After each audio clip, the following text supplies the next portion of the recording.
Hi all, this is Abhay from Prepwise. 2024-ൽ CUET PG, IIT JAM, TISNET മുതലായ PG entrance exam target ചെയ്ത് prepare ചെയ്യാൻ ആഗ്രഹിക്കുന്ന ആളുകൾക്കായി Prepwise സംഘടിപ്പിക്കുന്ന free online workshop. കൂടുതൽ വിവരങ്ങൾക്കായി താഴെ കൊടുത്തിരിക്കുന്ന ഡിസ്ക്രിപ്ഷൻ ചെക്ക് ചെയ്യുക. ഡിസ്ക്രിപ്ഷനിൽ കൊടുത്തിരിക്കുന്ന ഫോം ഫില്ല് ചെയ്ത് എത്രയും പെട്ടെന്ന് രജിസ്റ്റർ ചെയ്യുക. Hi all, welcome to Prepwise UG+. Prepwise UG+ലേക്ക് ഏവർക്കും സ്വാഗതം. ഇപ്പോൾ നമ്മൾ ടാർഗറ്റ് CUET 2024-ന്റെ ഭാഗമായിട്ട് കഴിഞ്ഞ കുറേ ദിവസങ്ങളിലായിട്ട് 2023 CUET PGയുടെ previous year question paper discussion ആണ് നടന്നുകൊണ്ടിരിക്കുന്നത്. അതിൽ തന്നെ പാർട്ട് എ എന്നുള്ള ഒരു പോർഷൻ അല്ലെങ്കിൽ പാർട്ട് എ എന്നുള്ള ഒരു ഭാഗം വളരെ ക്രൂഷ്യൽ ആയിട്ടുള്ള ഒന്നാണ്. ബിക്കോസ് പാർട്ട് ബിയിലേക്ക് വരുമ്പം 75 ചോദ്യങ്ങൾ വരുന്നത് നിങ്ങൾക്കറിയാവുന്ന നിങ്ങൾ 3 കൊല്ലമൊക്കെ തന്നെ പഠിച്ച വിഷയങ്ങളിൽ നിന്നായിരിക്കും മിക്കവാറും എല്ലാവർക്കും. പക്ഷെ പാർട്ട് എ ഒരുവിധം എല്ലാ പേപ്പേഴ്സിനും വരുന്നുമുണ്ട്.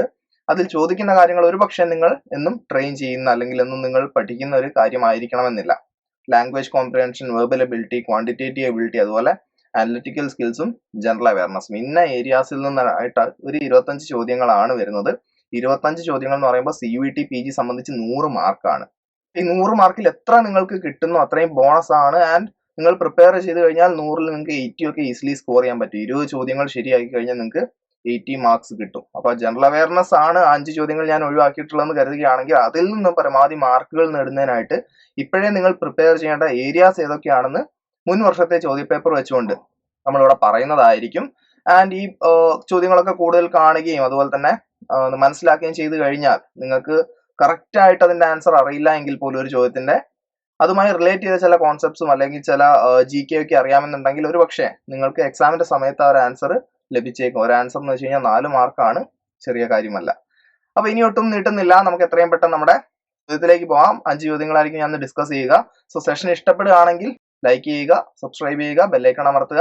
നമുക്ക് ആദ്യ ചോദ്യത്തിലേക്ക് പോകാം. നമ്മുടെ ആദ്യ ചോദ്യം എന്നുള്ളത് zooming is A type of. ഇത് GKയുടെ ഭാഗമായിട്ട് ചോദിക്കുന്നതാണ്. വേണേ ഹിസ്റ്ററി ഒക്കെ പറയാം. നമ്മൾ ഹിസ്റ്ററി ഒക്കെ പഠിക്കുമ്പം ഒരു ടൈം പീരീഡിൽ നമ്മുടെ പ്രധാനപ്പെട്ട ഒരു കാര്യമായിരുന്നു ഇതെന്ന് വേണമെങ്കിൽ മെൻഷൻ ചെയ്യാം. കാരണം അതിന്റെ ഉത്തരം പറഞ്ഞു കഴിഞ്ഞാൽ അല്ലെങ്കിൽ ഞാൻ ആ സെന്റൻസ് കംപ്ലീറ്റ് ചെയ്ത് കഴിഞ്ഞാൽ അതിന്റെ ഉത്തരമായി പോകും. പ്ലാന്റേഷൻ അഗ്രികൾച്ചർ ആണോ, എക്സ്റ്റൻസീവ് ഫാമിംഗ് ആണോ, മിക്സ്ഡ് ഫാമിംഗ് ആണോ, ഷിഫ്റ്റിംഗ് അഗ്രികൾച്ചർ ആണോ? നമ്മുടെ +1 അതുപോലെ തന്നെ +2 ജോഗ്രഫിയിലൊക്കെ തന്നെ വന്നിട്ടുള്ള ഒരു കാര്യമായിരിക്കും.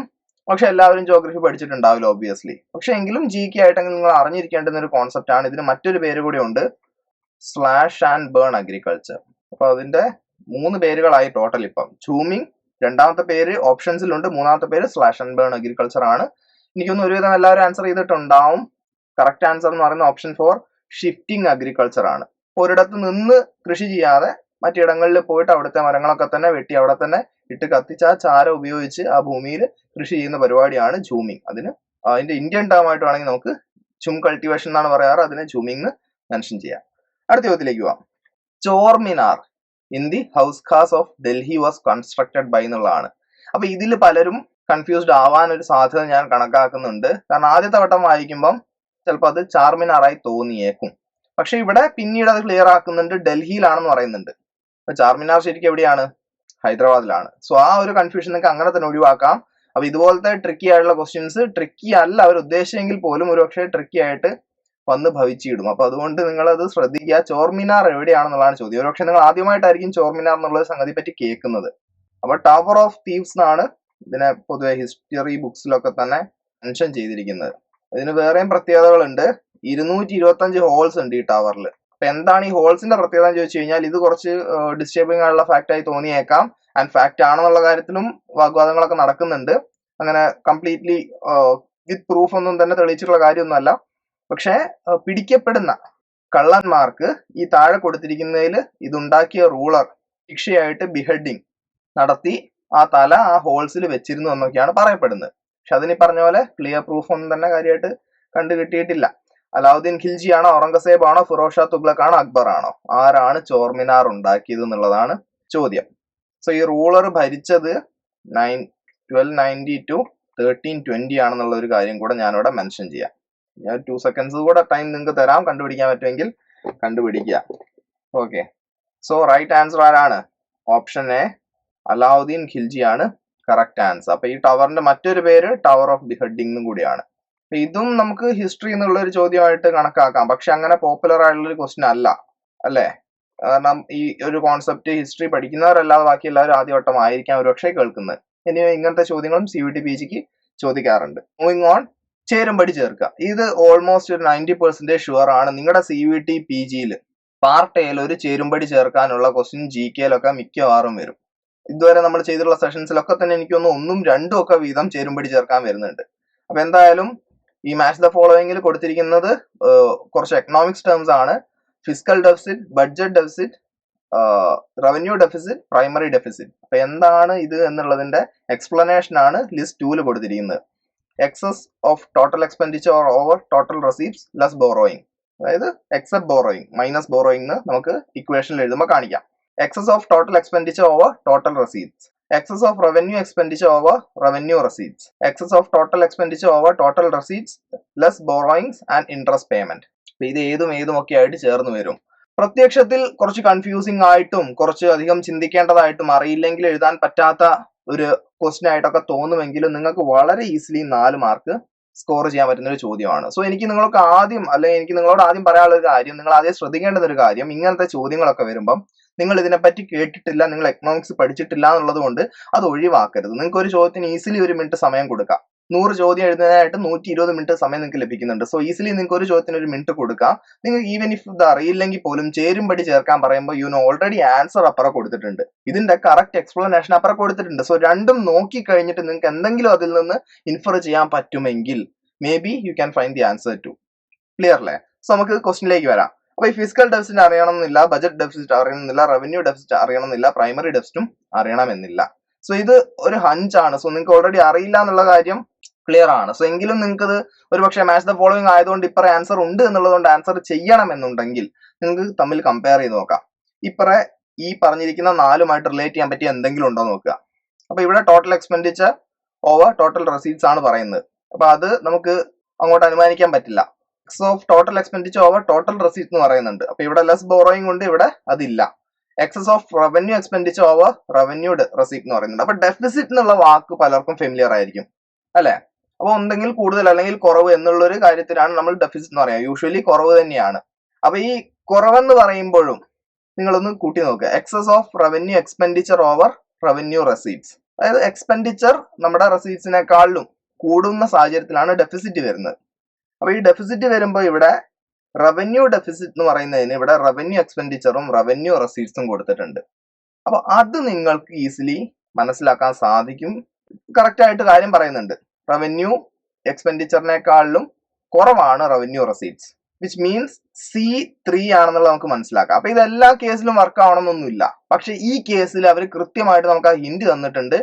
C3 എന്നുള്ള ഒരൊറ്റ ഓപ്ഷനേ ഉള്ളൂ. ഏതാണ് ഇത്? C1 ആണ്, C2 ആണ്, C4 ആണ്. This is C3. ഇനി ബാക്കിയുള്ള ജസ്റ്റ് ഒന്ന് കമ്പയർ ചെയ്ത് നോക്കാം. നിങ്ങൾക്ക് A1 ആണ് പറയുന്നത് fiscal deficit, excess of total expenditure over total receipts less borrowing. അത് നിങ്ങൾക്ക് അറിയണം നിർബന്ധമില്ല. രണ്ടാമത്തെ നോക്കാം B2, ബജറ്റ് ഡെഫിസിറ്റ്. അപ്പൊ ബജറ്റ് എന്താന്നുള്ള ഒരു വിധം എല്ലാവർക്കും തന്നെ ക്ലിയർ ആയിരിക്കും അല്ലെ? എല്ലാ വർഷവും ബജറ്റ് പ്രസന്റ് ചെയ്യാറുണ്ട്. ആൻഡ് അതിൽ എന്താണ് പറയുക? ആ വർഷത്തെ പ്രധാനമായിട്ടും ചെലവ് വരാൻ പോകുന്ന കാര്യങ്ങൾ, എന്തിനൊക്കെ എത്രയൊക്കെ എമൗണ്ട് മാറ്റി വെച്ചിട്ടുണ്ട് എന്നുള്ള കാര്യങ്ങൾ. പൊതുവെ നമുക്ക് കിട്ടിയ ഇൻകം ഒന്നും തന്നെ നമ്മുടെ ബജറ്റ് പ്രസംഗത്തിലൊന്നും തന്നെ ആരും ഉൾപ്പെടുത്താറില്ല. ബട്ട് ബജറ്റ് ഡെഫിസിറ്റ് എന്ന് പറയുമ്പോൾ അത് total expenditure over total receipts ആണ്. സോ അങ്ങനെ നോക്കുമ്പോൾ ഓപ്ഷൻ 1 ആണ് കറക്റ്റ് ആൻസർ. സോ ഞാൻ വീണ്ടും പറയുന്നത് ഇത് എല്ലാത്തിലും അപ്ലിക്കബിൾ ആവണമെന്നില്ല. ആൻഡ് ഇതിനായിട്ട് എക്കണോമിക്സ് മൊത്തം പഠിച്ചു പോയിട്ട് നിങ്ങൾക്ക് പാർട്ട് എഴുതാനും പറ്റിയെന്ന് വരില്ല. പക്ഷെ ഇങ്ങനെ കിട്ടിയിരിക്കുന്ന ഹിൻസ് വെച്ചുകൊണ്ട് നിങ്ങൾക്ക് അതൊന്നും എന്തെങ്കിലും ഡീറ്റെയിൽസ് ഒക്കെ തന്നെ കണ്ടെത്താൻ പറ്റുകയാണെങ്കിൽ, കണക്ട് ചെയ്യാൻ പറ്റുകയാണെങ്കിൽ ഒരു പക്ഷേ നിങ്ങൾക്ക് 1 മിനിറ്റിനുള്ളിൽ തന്നെ ആ 4 മാർക്ക് ഉറപ്പാക്കാൻ സാധിക്കും. Moving on to next question. Which hydropower plant in Bhutan was inaugurated recently by Indian Prime Minister Narendra Modi? Chukka Power Plant, Dota Power Plant, Kurcha Power Plant, Mangdecha Power Plant. അപ്പം ഭൂട്ടാനിലും ഉണ്ടാക്കിയിട്ടുള്ള, actually ഭൂട്ടാനിൽ ഉണ്ടാക്കിയിട്ടുണ്ടെങ്കിലും Bhutan ഇന്ത്യയും കൂടിയാണ് ഈ ഒരു സംരംഭം തുടങ്ങിയത്. Hydro power plant പേരെന്താണെന്നാണ് ചോദിച്ചിരിക്കുന്നത്. 2012 7 years എടുത്തിട്ടാണ്. 2019 ഫിനിഷ് ആയത്. സോ ഇത് 12 തുടങ്ങിയാലേ 19 ഫിനിഷ് ആവുള്ളൂ അല്ലെ? അപ്പൊ 7 ഇയേഴ്സ് ആണ് ഡ്യൂറേഷൻ എന്നുള്ളതാണ് അതിന്റെ കാര്യം. 7 വർഷം കൊണ്ട് ഉണ്ടാക്കിയതാണ്. ഏകദേശം 4500 കോടി രൂപ ചെലവിട്ടുണ്ടാക്കിയതാണ്. പവർ പ്ലാന്റിന്റെ പേര് മങ്ദേച്ച പവർ പ്ലാന്റ്. ഓപ്ഷൻ 4 ആണ്. അപ്പൊ ഇത് GKയുടെ ഭാഗം എന്ന് ചോദിക്കാം. കാരണം ഇതിനെ കറണ്ട് അഫയേഴ്സ് എന്ന് പറയാൻ പറ്റില്ല. 2022 ചോദിച്ചത് 3 കൊല്ലം മുന്നത്തെ കാര്യമാണ്. കറണ്ട് അഫയേഴ്സ് എന്ന് പറയുമ്പോൾ ഒരു 6 to 12 months ആ ഒരു ഡ്യൂറേഷൻ നമ്മൾ കണക്കാക്കാറുള്ളൂ. The second round table conference at London was held in the backdrop of. അപ്പൊ ഇതും വളരെ ഇൻട്രസ്റ്റിംഗ് ആയിട്ടുള്ള ക്വസ്റ്റൻ ആണ്. എന്തുകൊണ്ടാന്ന് വെച്ച് കഴിഞ്ഞാല് ആക്ച്വലി ലണ്ടൻ എന്ന് പറഞ്ഞൊരു സ്ഥലമുണ്ട്. ഇത് ബെൽജിയത്തുള്ളൊരു സ്ഥലമാണ്. അപ്പൊ നിങ്ങൾ ചിന്തിക്കുന്നുണ്ട് ആ റൗണ്ട് ടേബിൾ കോൺഫറൻസ് ലണ്ടനിൽ നടന്നിട്ടില്ലല്ലോ. ആസ് ഇൻ CUET PG പ്രമാണിച്ച് അല്ലെങ്കിൽ CUET PGയുടെ ഇൻഫർമേഷൻ ബുള്ളറ്റിൻ പ്രകാരം ഒരു ചോദ്യം തെറ്റാണെങ്കിൽ അതിന് എല്ലാവർക്കും 4 മാർക്ക് കൊടുക്കുന്നതാണ് പറയുക. പക്ഷെ ഇതൊക്കെ ഒരുപക്ഷെ അവർ തെറ്റായി കണക്കാക്കാൻ പോലും റെഡി ആവില്ല എന്നുള്ളതാണ്. ആസ് ഇൻ സബ്ജക്ട് വൈസ് ക്വസ്റ്റ്യൻസിലാണ് അവർ കൂടുതൽ ഫോക്കസ് ചെയ്യുക. അതായത് ഇക്വേഷൻസ് ഒക്കെ തെറ്റിക്കഴിഞ്ഞാൽ എന്തായാലും ഓപ്ഷൻസ് ശരിയായി വരില്ല. അപ്പൊ ഇതൊന്നും അവരൊരു പക്ഷേ മാറ്റി തരണമെന്നില്ല. ലണ്ടൻ എന്നുള്ള ഒറിജിനൽ സ്ഥലം ഉണ്ടെങ്കിൽ പോലും ഇതിന് നിങ്ങൾ ആൻസർ ചെയ്യുന്നതായിരിക്കും സേഫ്. ബിക്കോസ് തെറ്റായ ചോദ്യത്തിന് ആൻസർ ചെയ്താലും നിങ്ങൾക്ക് മാർക്കൊന്നും പോകാൻ പോകുന്നില്ല. തെറ്റാണെന്ന് കണ്ടെത്തി കഴിഞ്ഞാൽ ആ 4 മാർക്ക് നിങ്ങൾക്കും കിട്ടും, എല്ലാവർക്കും കിട്ടുന്ന പോലെ. അപ്പൊ ഇവിടെ ചോദിച്ചിരിക്കുന്നത് രണ്ടാം വട്ടമേശ സമ്മേളനത്തെ പറ്റിയാണ്. ആ സമ്മേളനം നടന്നതിന്റെ പിന്നിലെ കാര്യം എന്തായിരുന്നു? എമേഴ്സൺ ഗാന്ധി പാക്ട് ആണോ, ഹെയ്ലി ഗാന്ധി പാക്ട് ആണോ, ഗാന്ധി ഇർവിൻ പാക്ട് ആണോ, ഗാന്ധി സൈമൺ പാക്ട് ആണോ? അപ്പൊ ഇതെപ്പോഴാണ് സംഭവം?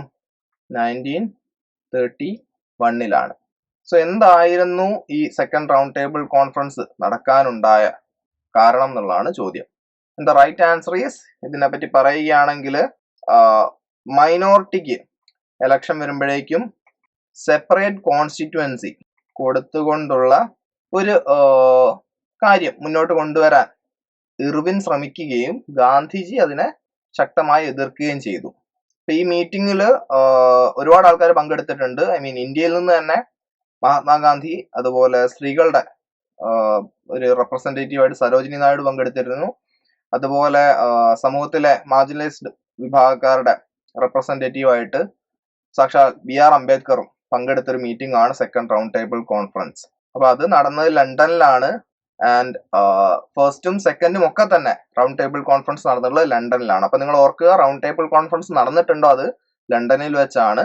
3 അടുത്തടുത്ത വർഷങ്ങളിൽ 30, 31, 32 വർഷങ്ങളിലായിട്ടാണ് നടന്നത്. ഇനിയിപ്പോ ആദ്യ മീറ്റിംഗ് 30-ൽ തുടങ്ങിയെങ്കിലും 31 ജനുവരിയിലാണ് അത് അവസാനിക്കുന്നതും കൂടെ ഓർത്ത് വെക്കുക. സോ ഇവിടെ കറക്റ്റ് ആൻസർ ഗാന്ധി ഇർവിൻ പാക്ടിനെ തുടർന്നാണ് സെക്കൻഡ് റൗണ്ട് ടേബിൾ കോൺഫറൻസ് നടക്കുന്നത്. ഓക്കെ, അപ്പൊ ഇത്രയും ചോദ്യങ്ങളാണ് ഇന്ന് നമുക്ക് ഡിസ്കസ് ചെയ്യാനുള്ളത്. അപ്പൊ ഇതും ഹിസ്റ്ററി എന്നുള്ള അല്ലെങ്കിൽ ആക്ച്വലി ഇൻഡിപെൻഡൻസ് സ്ട്രഗിൾ എന്നുള്ളത് അല്ലെ വാർ ഓഫ് ഇൻഡിപെൻഡൻസ് എന്നുള്ളത് ഒരു വളരെ ഇമ്പോർട്ടന്റ് ടോപ്പിക് ആണ്. അപ്പൊ അതും നോട്ട് ചെയ്ത് കഴിഞ്ഞാൽ, അതും പഠിച്ചു കഴിഞ്ഞാൽ നന്നായിരിക്കും. സോ നിങ്ങൾക്ക് വേണ്ട എല്ലാവിധ മെറ്റീരിയൽസും UG+ അവൈലബിൾ ആണ്. കൂടുതൽ വിവരങ്ങൾക്കായിട്ട് ഞങ്ങളുടെ അക്കാഡമിക് കൗൺസിലറുടെ നമ്പർ താഴെ കൊടുത്തിട്ടുണ്ട്. പ്രിപ്പറേഷൻ ഇപ്പോഴേ തുടങ്ങിക്കഴിഞ്ഞാൽ വളരെ നന്നായിരിക്കും. അത്യാവശ്യം നല്ല കോമ്പറ്റീഷൻ ഉള്ള ഒരു പരീക്ഷ തന്നെയാണ് CUET PG. അപ്പോൾ ആ പരീക്ഷയിൽ മുന്നിൽ വരുന്നതിനായിട്ട് സ്റ്റേ ട്യൂൺഡും Prepwise ആൻഡ് ഞങ്ങളുടെ വെബ്സൈറ്റ് കയറി നോക്കുക, prepwise.in. സൈറ്റിൽ നിങ്ങൾക്ക് ആവശ്യമായുള്ള ഒരുപാട് മെറ്റീരിയൽസ് ഒക്കെ അവൈലബിൾ ആണ്. Previous year question paper available ആണ്. അപ്പോൾ നിങ്ങൾക്ക് പോകാം, സിലബസ് കാണാം, ഡൗൺലോഡ് ചെയ്യാം. അപ്പോൾ നിങ്ങൾക്ക് പരീക്ഷയെ പറ്റി അറിയേണ്ടുന്ന എല്ലാ കാര്യവും സൈറ്റിൽ കാണാൻ സാധിക്കുന്നതാണ്. സോ കൈൻഡ്ലി വിസിറ്റ് ആ site and let us know your feedback. മറ്റൊരു സെഷനുമായിട്ട് വീണ്ടും കാണാം. Peace out.